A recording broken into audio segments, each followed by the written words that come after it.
coming to you live from our studios at Adisawe in Kanda here in Accra, live on our numerous affiliate stations across the country and on 3news.com as well. Coming up this morning, police military clash over route for protest march to remove central boss. But we will not relent. We will not accept it. We are going to go by our original route, and we will not allow them to suffer. But the NDC insists it will stick to its original route. Also, speakers at corruption conference expressed disappointment at what they describe as President Akufo-Addo's unwillingness to tackle corruption in his administration. He's not doing anything physical. There's nothing on the ground. He's even worse by sort of always trying to exonerate some of his appointees from allegations that he has not even investigated. And they want 2-year moratorium on issuance of mining licenses to allow for a retrospective review and also to check corruption in the issuance process. The government today or any next government coming in should place a 2-year moratorium on licensing for mining so that the nation as a whole can reflect on what we do with our natural resources. Consumer Protection Agency makes strong case for stakeholders meeting on quarterly tariff review by Public Utilities Regulatory Commission (PURC), describing tariff hikes as disincentive to business growth. Well, we've got details of these and many more coming up shortly. Do stay with us.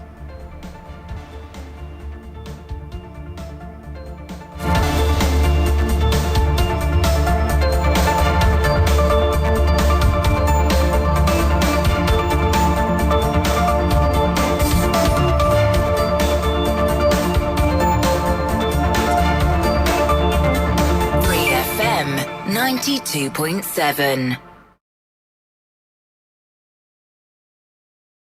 And now the news in details. My name is George Kwaning. National Democratic Congress (NDC) MPs say they would not back down on their decision to protest at the central bank for the removal of its governor. This is in defiance of release by the police asking the MPs to change their route for the protest march. The Ghana Police Service says in the release it had not reached an agreement with the minority legislators on the route for their September 5 march, and a security assessment of the agreed route revealed possible disturbance to public order and public safety among others. The police say they have requested the leadership of the minority to relocate their route and destination for their proposed picketing. But Baku Central MP Mama Yarga insists they will stick to their original route. Take a listen. But we will not relent. We will not accept it. We are going to go by our original route, and we will not allow them to suffer. It means that on that day, we are going to go according to what we have presented to them. That's what we're going to do. We'll converge at the Parliament House, pass through the Osu traffic light, then Ministry of Finance, then we get to Kimbu area, then we pass through Makola, and then to the central bank and present our petition to the governor there. That's what we're going to do. No law in this country gives them the authority to physically prevent us. They know if they want to prevent us, they know how to do that. They don't do it physically. And that was Boku Central MP Mahama Yarga. Trust the team, that's 3FM, to follow up on this very development and update you in our subsequent bulletins with all the updates. Another Chief Executive Officer of the John Nijokum Kufuor Foundation, Professor Bafwaj Mendia, is demanding government to place a 2-year moratorium on the issuance of mining licenses in the country to allow for a retrospective review to check corruption in the insurance process. He does not comprehend why the country should have only 10% stake in the extractive industry, hence the need to subject all government contracts to review. He was speaking at the book launch on corruption in Ghana, authored by the former executive director of the Ghana Integrity Initiative, Vitus Axim. Take a listen. The government today or any next government coming in should place a 2-year moratorium on licensing for mining so that the nation as a whole can reflect on what we do with our natural resources. It's unacceptable for a government and one individual or two people going somewhere to sign a document committing all of us for 50 years or more to an agreement, a contract that is simply all government contracts with a value of 5 million or more should be subject to an independent review, independent body of experts and others who can help us to retain the wealth in the country. And you had Professor Bafo Ajimandria, who is the CEO of the John Ejekum Kufuor Foundation. On his part, former Executive Director of the Ghana Integrity Initiative, Vitus Azim, described as disappointing President Akufo-Addo's apparent unwillingness to deal with corruption in his administration. He observed that the president's posture regarding corruption allegations in his government reflects a weak system. He's not doing anything physical. There's nothing on the ground. He's even worse by sort of always trying to exonerate some of his appointees from allegations that he has not even investigated. He doesn't want to even... I mean, the best as a president is to call the president and find out what has happened. If there's a need to set up a committee to investigate. But it's always about the first person to come and clear the president, and that's why it's called a clearing house. So as for the president, I don't think he's interested in fighting corruption, apart from using it for political gain. You need to be able to investigate and sanction people that are guilty. Make it very scary for people to engage in corruption. You see, when Madam Cecilia, the past thing came out, I said that Chirac should go after her to ask for her asset declaration. Financial Intelligence Center should go after her to find out the source of money and all that. Office of Special Producer has taken it, but the others are keeping quiet. I think you need an asset declaration when you are coming to office, so that we know your worth. Then after you have left, when you are leaving again, you declare your assets so that we know the difference between what you had and the time you left. But even that, there's still a weakness with the law. You heard former Executive Director of the Ghana Integrity Initiative, Vitus Azim. If you just tune in, you're listening to the news at Section 3 FM 92.7. We're live on all our numerous affiliate stations across the country and also on 3news.com as well. In more news this morning, the Consumer Protection Agency has called for a stakeholders meeting on the quarterly tariff review by the Public Utility Regulatory Commission, PURC, describing the tariff hikes as disincentive to business growth. PURC approved a 4.22% increase for electricity across board for non-lifeline residential customers to take effect from September 1. For other categories of water consumers, the PURC has approved a 1.18 increase in tariffs. Speaking to 3FM News, Executive Director of the Consumer Protection Agency in charge of mediation and arbitration, Nana Prempe Okojiabo Iduhene, says his frequent increase needs to stop. And take a listen.